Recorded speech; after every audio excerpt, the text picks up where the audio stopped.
A new reign is coming to Albany State University. Now, I am pleased to announce that our 81st Miss Albany State University is Miss Jordan Elder.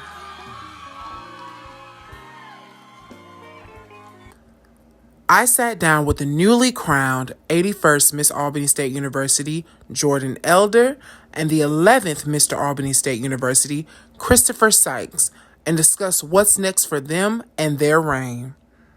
In addition, I had the chance to speak with the 80th Miss Albany State University, Brianna Pierce, and the 10th Mr. Albany State University, Jonathan Holloway, as they step down from their titles and seek out what's to come. Here on campus, I am the 81st Miss Albany State University. I also run cross country and track. I'm also a part of Alpha Kappa Alpha Sorority Incorporated.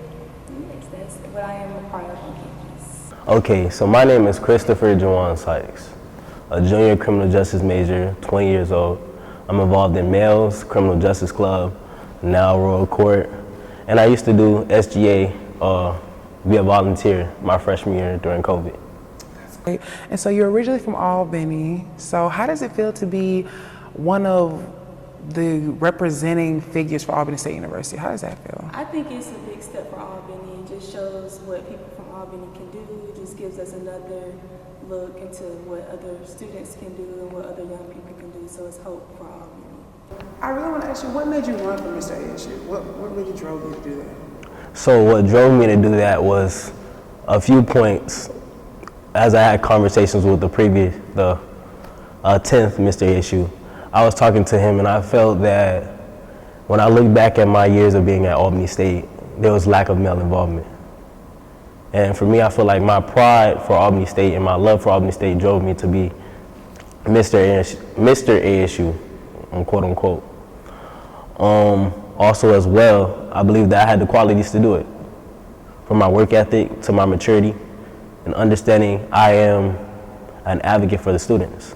Honestly, I'm not for sure what really made me want to run for Miss Albany State, but I think running for Miss Albany State just helped me find something else within myself and just build onto who I am and just help me become a better person. What is your hope for your reign as Miss ASU? What is your hope for that?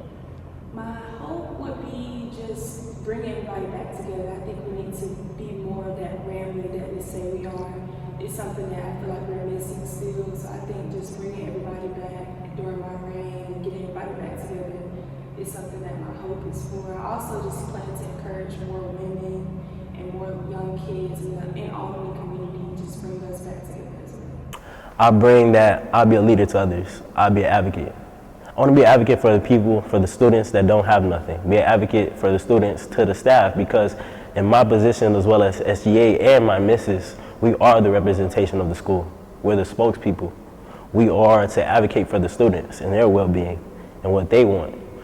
But I also want to leave a legacy, because it is only 1 year and you can't do a lot, but I want to leave a legacy to say I did this for this kid, that kid, and etc. So we all have our platforms. What do you plan on doing? What is your platform? What do you plan on executing? So my platform is King Meets World, advancing the ASU experience to what's next. I'm planning on targeting male involvement, career readiness, and mental health awareness. So as you come to this institution, I want to prepare you for what's next. Give you the insight, give you the tips, be able to prepare you and say, okay, when I leave this institution, I know what I'm doing. I know my next steps. I'm not settling for something. I'm going to what I want, my dreams, my goals. As well as male involvement. Male involvement on campus is low. When you come to an institution, it's 3 girls to every 1 man. So that says a lot already. So as you come to this institution, I want you to step into your greatness, be involved, take your skills, invest them. With my platform, I plan to just get the students engaged by just reaching out to them more, making things mandatory for them, making sure they're all here at the events. I think it's important to make it mandatory, or if not, students aren't going to want to come or participate in anything. What was it like preparing for campaign season? So I campaign, you campaign, but your campaign had to be bigger. It had to, you had to say that you were there. So what was it like doing that? For my first campaign, I think it was pretty well. It was a lot, but it was a lot to learn as well. I had a lot of fun, I had a lot of support. I think my favorite day would be definitely the What's Up Wednesday campaign. It was just good to see all the support I had and just also see my other peers campaign. It was definitely a good experience. So for me, running was different. It was something I wasn't used to. It's me understanding that when I get into this, I have to rely on the principles that I was taught as a child, my work ethic, and being able to, somebody that is more focused on myself in the sense of I can do everything myself, being able to rely on other people. What were some of your biggest inspirations for this title? What inspired you the most for this? I think my parents inspired me a lot because I had days where I was like, I don't know how I'm gonna do this, but they always just instilled in me, reach out and go for it all, don't give up, just keep pushing everything I do. So my biggest inspiration was my family, of course. They instilled in me love, they instilled in me pride, they instilled in me maturity and understanding to step in other people's shoes. My church as well, they instilled faith and understanding that you can't do everything yourself. God is always there. He's always going to be there when you can't do something. My community, because when you help out your community, they help out you. And you're there to serve, as well as this has been in this position. I also believe that I live by this quote, a man that stands for nothing will fall for anything, Malcolm X.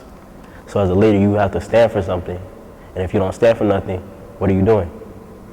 In life, you're supposed to continue to learn, no matter what age you are. And if you stop learning, what are you doing?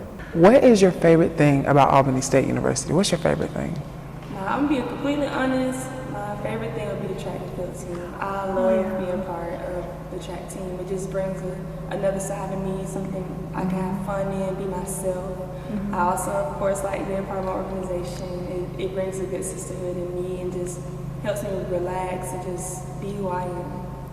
My favorite thing about Albany State is the pride and the love. The reason I say that is because when you come to the Albany State, it's the unsinkable Albany State University. And in our thing, it says the words inscribed on our walls. So as you walk through this institution, you see all the old buildings. Right now, we're in the old dining hall. This is history. When you walk under that bridge, Aaron Brown said, a past to treasure, a future to fulfill. And I believe that in order to know your present, you have to know the past. And I believe that when you come to this institution, you're coming knowing that when you come here, you're going to leave a different person. So we talked about your campaign. Preparing for that was very, tedious. What was it like for the pageant? Pageant was great. It was an amazing thing, amazing day for you, of course. But what was it like preparing for that? Preparing for the pageant, it was a lot. It was a lot of practices, and there was a lot of practices that we had to do on our own just to get prepared for the pageant. Pageant day, I was pretty excited. Of course, it was my birthday, so I was happy. Oh, yeah. But during the pageant, I wasn't as nervous. I felt like I was prepared and I practiced enough, so I was good during the pageant. But I was just proud of myself for getting on that stage. I never really did a pageant before. Oh, yeah. So it was really fun. I liked it. Oh, what would you say as you're stepping into this? What would you say to ASU, to the student body? What are your founding words for this reign? Let's have fun. Let's get to it. Let's get to work. Let's put Albany State on a bigger platform. Let's take it to a different level. As you're about to embark on this journey, what are your founding words to Albany State University as you're doing this? So my founding words are this: hold me to my standard. Hold me to the standard so I can be the best representation for you guys, and I'll hold you to yours. And me, as I embark on this journey, I will rely on you as you rely on me. And this institution is the greatest institution in the world. We all look forward to what the new Miss and Mr. Albany State University have in store for their reign and their futures. Caleb Jenkins, Ram News Network.